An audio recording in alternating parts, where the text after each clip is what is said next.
Welcome to டூக்கி mum's kitchen. இன்னைக்கு எல்லாரும் குன்றத்தூர் முருகன் கோயிலுக்கு போகலாமா? நான், என்னோடய பாப்பாங்க, என்னோடய மாமியார் எல்லாரும் சேர்ந்து ஃபர்ஸ்ட் டைம் போகிறோம். மாமியார் கூட போகலாமா? எப்படி இருக்கு பார்க்கலாம் வாங்க. கோயிலுக்கு போகலாமா? நாங்கள் நிறைய வாட்டி போயிருக்கோம். என் வீட்டுக்கார், என்னோடய பெரிய பொண்ணு எல்லாரும். நிலா வயிற்றில் இருக்கும் போது. ஆனால் நிலாவுக்கு இது ஃபர்ஸ்ட் டைம். நிலாக்கும் சரி, என் மதர் நிலாக்கும் சரி, இது அவங்க ஃபர்ஸ்ட் டைம். நான் அவர் கூட கொஞ்சம் சண்டை போட்டிருந்தேன். சரிவா பேச்சுவார்த்தை நடத்தி முடிச்சுக்கலான்னு சொல்லிட்டு முருகரை பார்க்க போயாச்சு. இது ஒரு காரணமாக அமைஞ்சிருச்சு. சரி வாங்க வந்த வேலையை பார்ப்போம்னு சொல்லிட்டு பிரசாதத்தை வாங்கி சாப்பிட ஆரம்பிச்சிட்டோம். இந்த கோவிலில் எது என்னென்ன ரேட்டுன்னு சொல்லிட்டு கம்ப்ளீட் டேட்டா பஸ்ஸே கொடுத்துருக்கேன். என்னென்ன இருக்குதுன்னு கொஞ்சம் நேரம் பாஸ் பண்ணி தெரிஞ்சுக்கோங்க. ரொம்பவே யூஸ்ஃபுல்லாக இருக்கும். இதில் இந்த புளி கரைசல் அங்கே விற்பாங்கல்ல இன்ஸ்டண்ட்டாக, அது 500 கிராம் 120 ருபீஸ்ன்னு போட்டிருந்தது. வாங்கணும்னு ஆசையாக தான் இருந்தது. வேண்டாம், வீட்டில் போய் நம்மளே செஞ்சு சாப்பிட்டுக்குவோம்.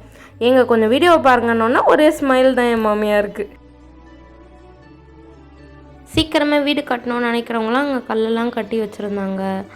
அப்படியே சூரியன் மறைஞ்சிட்டு இருந்தது. அழகிய ஈவினிங்காக அமைஞ்சது இது எங்களுக்காக. யாரோ வீடியோ கால் தான் பேசுகிறாங்கன்னு எங்கள் மாமியார் கவனிக்கிறாங்க. இது மூக்கரட்டைக்கீரைன்னு சொல்லுவாங்க. இப்போ எல்லாருமே அதை தேடி போக ஆரம்பிச்சிட்டோம். இது கோயிலில் விளைஞ்சிருந்தது இதுதான் அப்படின்னு சொல்லி மாமியார் காமிச்சாங்க. இப்போ பார்த்த வேல் எங்கள் வீட்டு மாடியிலேருந்து பார்த்தாலே எங்களுக்கு தெரியும். அவ்வளோ கிட்டத்தில் இருக்குன்னா கொஞ்சம் கிட்டத்தில் தான் இருக்கும். பாப்பாவுக்கு தண்ணி கொடுத்துட்டு வாயெல்லாம் தொடச்சி ரொம்ப கேரிங்கான சிஸ்டராக இருக்கா.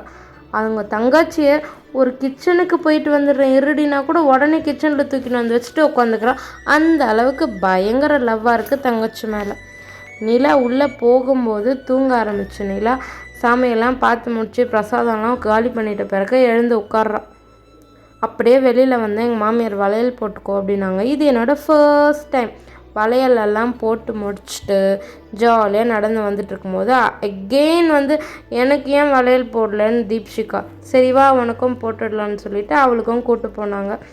தீப்புக்கும் இது ஃபர்ஸ்ட் டைம் தான் இந்த வளையல்லாம் போடுறது. எங்களுக்கு ஒரு புதுவிதமான அனுபவமாக இருந்தது. நீங்கள் குன்றத்தூர் முருகர் கோயிலுக்கு போகலன்னா கண்டிப்பாக போங்க. சூப்பரான என்விரான்மெண்ட்டாக இருக்கும். ஜாலியாக என்ஜாய் பண்ணிவிட்டு வரலாம்.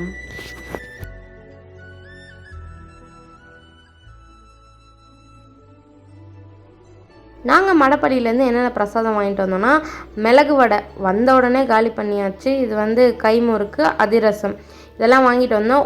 ஒன்றுமே 50 ருபீஸ். நடுவுலேயே நான் காமிச்சேன்னு சொன்னேன்ல, அதை பார்த்து ப்ரைஸ் லிஸ்ட்டை தெரிஞ்சுக்கோங்க. வளையல் போட்டோன்னே ஒரே ஹாப்பி தான் எனக்கு.